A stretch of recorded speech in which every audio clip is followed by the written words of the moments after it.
Ito, good day mga kaibigan. Meron kaming back job. Ito, freezer. Bali, bumalik yung sira niya, no?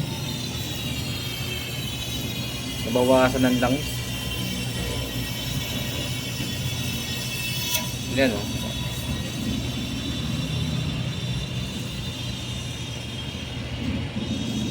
Nagano kami, reprocess ng freezer. So, ito, madumi. Madumi na yun lang. Bali, yung ginawa ko dito, nilitaran namin ang langis to. Ito yung palit namin.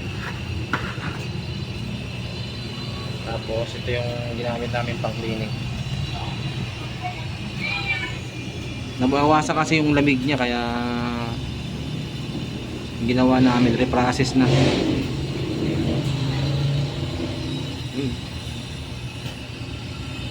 Nitro mo pa? Nitro. Oo, ano na lang, 90 na lang. Ano pa?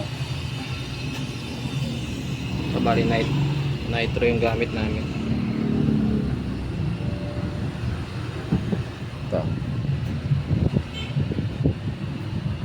Nitro. Bubuksan ko.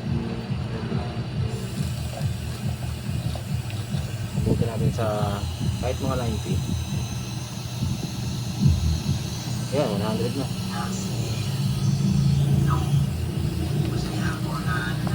100 PSI.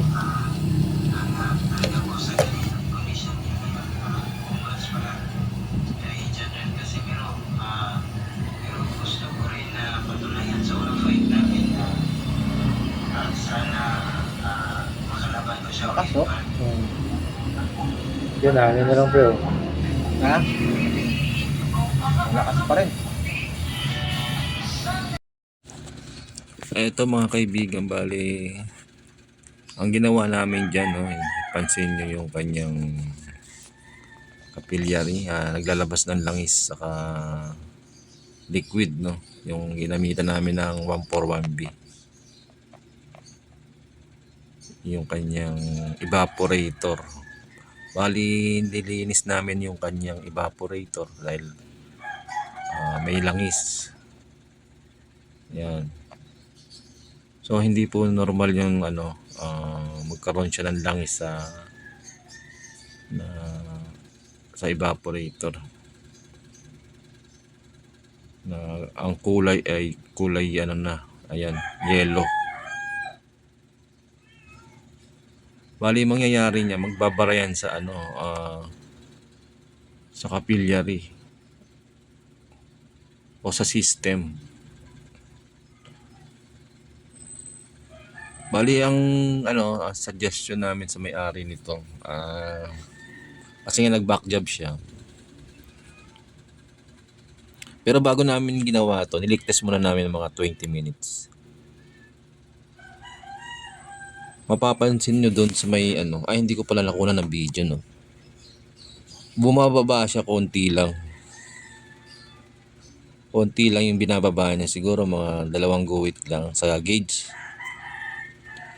So sinabi namin sa may-ari, ito yung huling paraan na pag nag-back job uli siya, may problema na yung kanyang evaporator.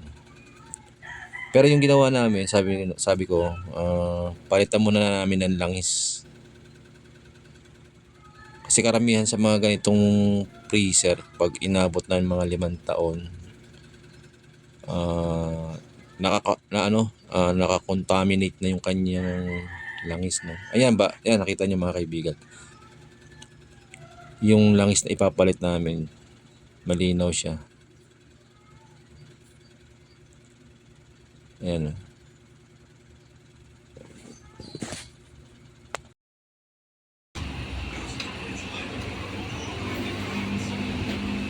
Papakita ko sa inyo kung paano magkarga nitong langis.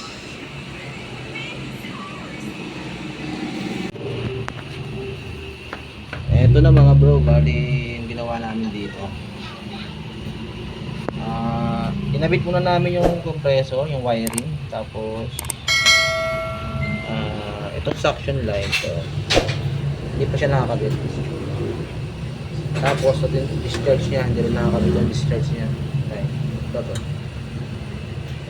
Yan. Papunta na yun sa discharge. Ngayon lalagyan natin ng hose. Ito, pwede na to. Yung hose na ilalagay nyo, kailangan may rubber. Ito may rubber. Yung kakabit natin. Kabila yata pre, wala. Yan, wala yan sa kabila. Wala, kulang ng rubber to eh. Ito pwede naman to.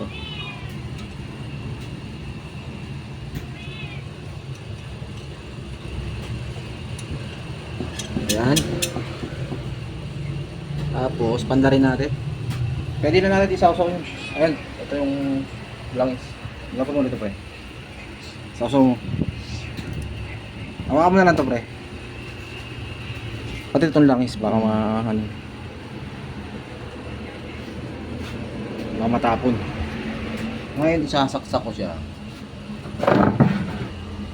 Ayan. Ayun, mandar. Nakikita niyo yung ano, ito. Hindi makikita. Ayun. Yung ano, ito, yan. Suction line din yan. Isasara nyo lang yan. Hindi makita sa camera. Ito, yan. Tingnan nyo yung langis. Ayun, oh.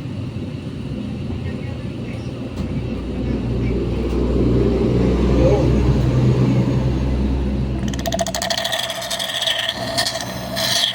Ito pre. Oo.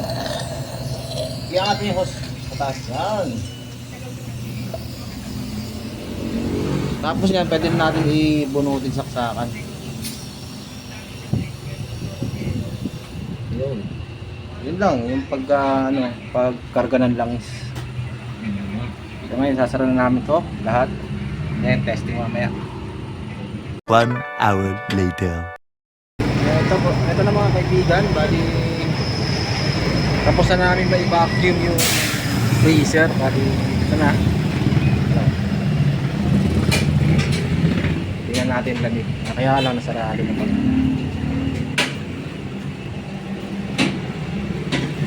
Tingnan natin loob.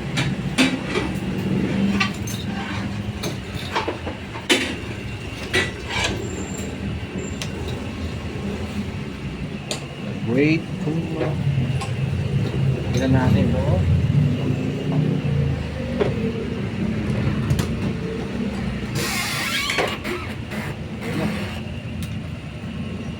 Umusok ko. Umusok mo sa lamig. Kaya lang yung medyo madilim.